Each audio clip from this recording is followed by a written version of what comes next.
नमस्ते छात्रों। आज मैं मनीष भार्गव आपके सामने कक्षा 11वीं में फिजिक्स का चैप्टर मापन और मात्रक ये इसका वीडियो लेके आपके सम्मुख उपस्थित हुआ हूँ। सबसे पहले हम भौतिक राशियों के बारे में पढ़ेंगे।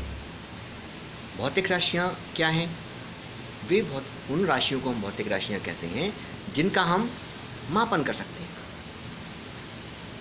ये भौतिक राशियाँ दो प्रकार की होती हैं, एक मूल राशि और दूसरी व्युत्पन्न राशि। मतलब मूल राशियाँ और व्युत्पन्न राशियाँ। मूल राशि से मतलब क्या है कि ऐसी राशियाँ जिन्हें व्यक्त करने के लिए हमें किसी अन्य भौतिक राशि की आवश्यकता नहीं होती है। अर्थात इन भौतिक राशियों को हम किसी अन्य भौतिक राशि के भाग या गुणा के द्वारा प्राप्त नहीं कर सकते हैं। इन्हें हम आपस में विभाजित इन मूल राशियों को हम विभाजित नहीं कर सकते हैं। ये मुख्य रूप से 7 होती हैं: लंबाई, द्रव्यमान, समय, ताप, ज्योति तीव्रता, विद्युत धारा और पदार्थ की मात्रा। व्युत्पन्न राशियाँ या डिराइव्ड क्वांटिटीज़ उन क्वांटिटीज़ या उन राशियों कहते हैं जिन्हें हम मूल राशियों से प्राप्त कर सकते हैं। उन सभी राशियों को हम व्युत्पन्न राशियाँ कहते हैं। जैसे क्षेत्रफल है, क्षेत्रफल बराबर होता है लंबाई गुणा चौड़ाई। अब चौड़ाई भी वास्तव में लंबाई ही तो है, तो लंबाई गुणा लंबाई की घात 2। तो हम कह सकते हैं यहाँ पर क्षेत्रफल को हमने लंबाई जो कि मूल राशि है उससे प्राप्त किया है, इसलिए ये एक व्युत्पन्न राशि हो गई। चाल बराबर होता है दूरी बटे समय। दूरी भी अपने आप में एक लंबाई है और समय ये मूल राशि हो गई। तो जब हम लंबाई और में समय का भाग दे दें तो हमें जो राशि प्राप्त होगी वो चाल कहलाएगी, और इसे हम लंबाई गुणा समय का इन्वर्स समय की घात ऋणात्मक लिख सकते हैं, जब हम समय को भाग से ऊपर ले जाएं। तो इस प्रकार कई राशियाँ होती हैं। हम मूल राशियों की सहायता से इन व्युत्पन्न राशियों को हम ज्ञात कर सकते हैं। अब हम बात करते हैं मापन की। तो मापन की बात करने से पहले हम बात करें मात्रक की, कि जब हम किसी भी राशि का मापन करने जाते हैं तो हमें मात्रक की ज़रूरत पड़ती है। और मात्रक क्या होता है? वास्तव में एक निश्चित स्टैंडर्ड होता है जिससे हम तुलना करके ही हम मापन करते हैं। जैसे हम दुकानदार के पास जाएं तो वहाँ पर 1 किलोग्राम का मांट होगा। कपड़े लेने जाएं किसी कपड़ा व्यापारी के पास तो उसके पास 1 मीटर होगा पूरा, जिसकी सहायता से वो कपड़े माप कर हमें देगा। तो हम जिस स्टैंडर्ड से हम भौतिक राशि को मापन करने के लिए तुलना करते हैं तो वो मात्रक कहलाता है, और किसी भौतिक राशि की इसके मात्रक से तुलना करना ही वास्तव में मापन होता है। मापन को पूर्ण रूप से व्यक्त करने के लिए हमें 2 चीज़ों की आवश्यकता होती है। एक होता है मात्रक, जिसमें भौतिक राशि मापी जाती है।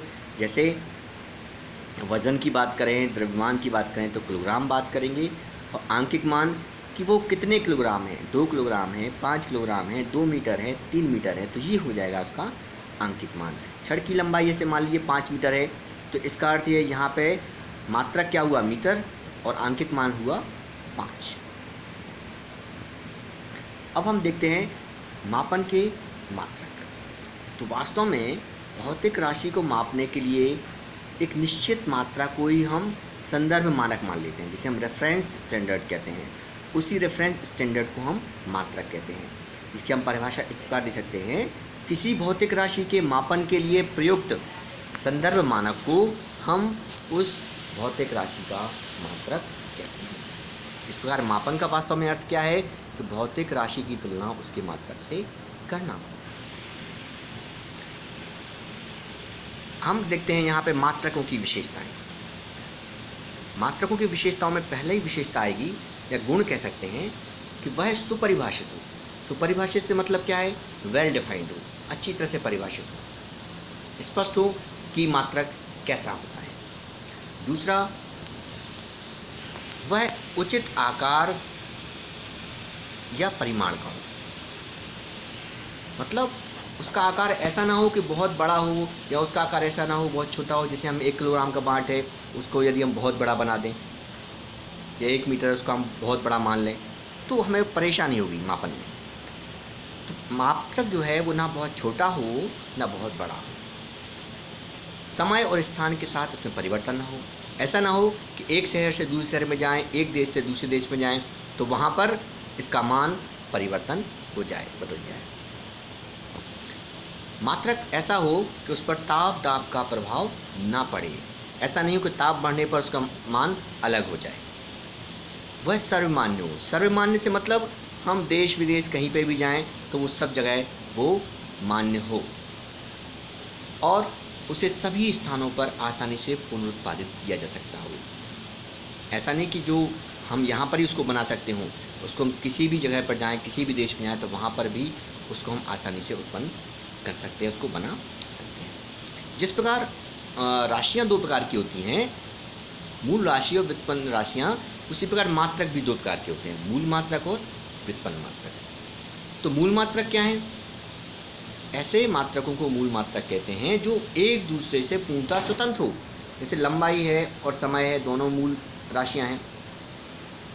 लंबाई का मात्रक मीटर है, समय का मात्रक सेकंड है, पर दोनों अलग अलग हैं, एक दूसरे से निर्भर नहीं कर रही हैं तो वो एक दूसरे से पूर्णतः स्वतंत्र हैं, इसलिए उन्हें हम मूल मात्रक कहते हैं और इन्हें हम अन्य मात्रक से व्युत्पन्न नहीं कर सकते हैं। या हम ये कह सकते हैं कि वास्तव में जो मूल राशियों का मात्रक है वही मूल मात्रक होगा। जैसे लंबाई, द्रव्यमान, समय, ताप, ज्योति तीव्रता, ये सभी जो 7 हमने मूल मात्रक पढ़े थे, उनके जो मात्रक होंगे वही मूल मात्रक कहलाएंगे। इन्हें हम विभाजित नहीं कर सकते हैं और इन्हें अन्य मात्रकों के पदों में व्यक्त नहीं कर सकते हैं। व्युत्पन्न मात्रक किसे कहेंगे? वे मात्रक जिन्हें हम मूल मात्रकों से प्राप्त कर सकते हैं वो व्युत्पन्न मात्रक कहलाते हैं। जैसे हमने बात की थी क्षेत्रफल का मात्रक मीटर स्क्वायर निकाला था, तो मीटर एक मूल मात्रक है और मूल मात्रक की सहायता से हमने क्षेत्रफल का मात्रक ज्ञात किया, इसलिए वो व्युत्पन्न मात्रक हो गया। वेग का मात्रक मीटर प्रति सेकंड होता है, चाल का मात्रक भी मीटर प्रति सेकंड होगा यहाँ पर। तो मीटर प्रति सेकंड होने के कारण हमने वेग को मीटर में सेकंड से भाग देकर प्राप्त किया हुआ है, इसलिए वेग एक व्युत्पन्न मात्रक हो गया। इसी प्रकार और भी हम मात्रक ज्ञात कर सकते हैं, क्योंकि व्युत्पन्न मात्रकों की संख्या असीमित होती है, निश्चित नहीं होती है। अब हम इसमें अंतर देखेंगे, मूल मात्रक और व्युत्पन्न मात्रक में क्या मूल रूप से अंतर है।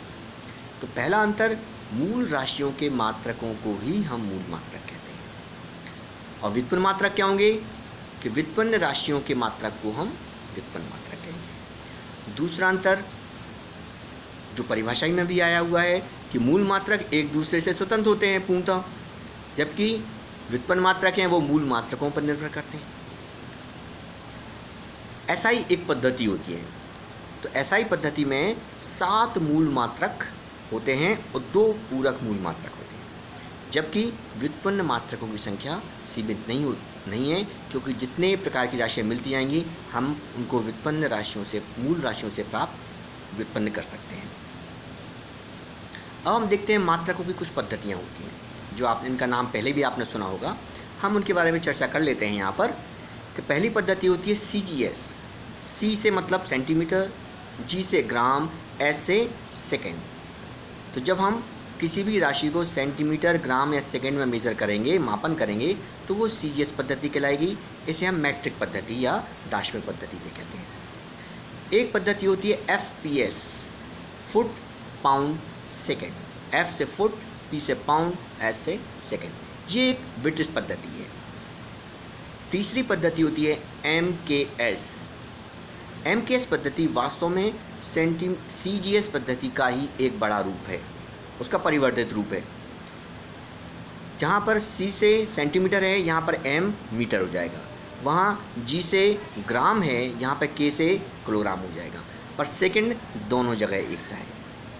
तो जब हम बड़े मात्रक का उपयोग करेंगे तो वहाँ पर हम MKS पद्धति का ही उपयोग करेंगे।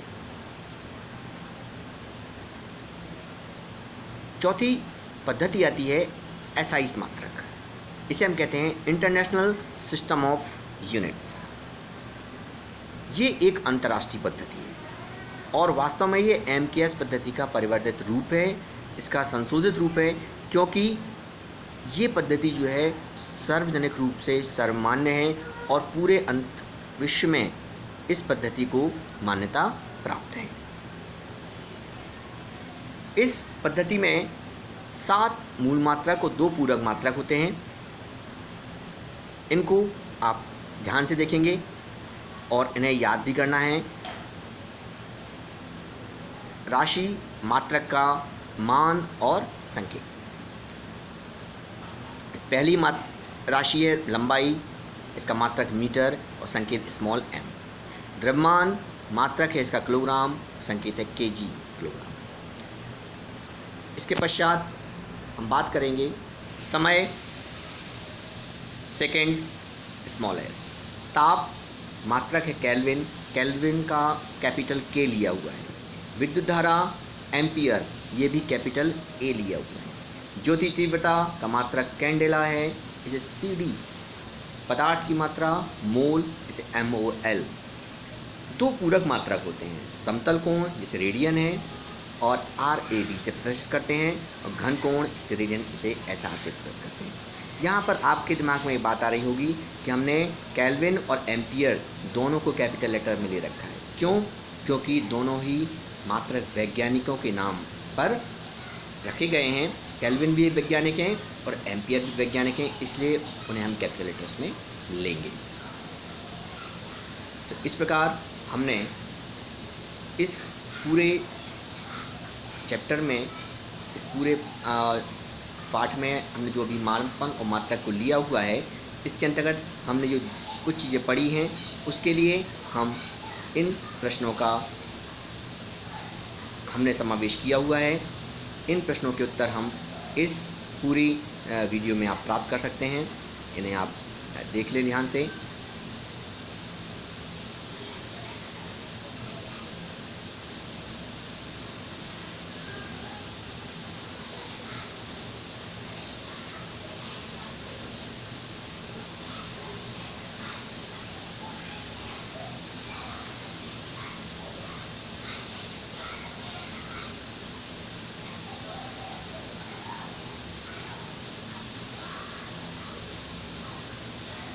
आशा है आपको ये वीडियो पसंद आएगा।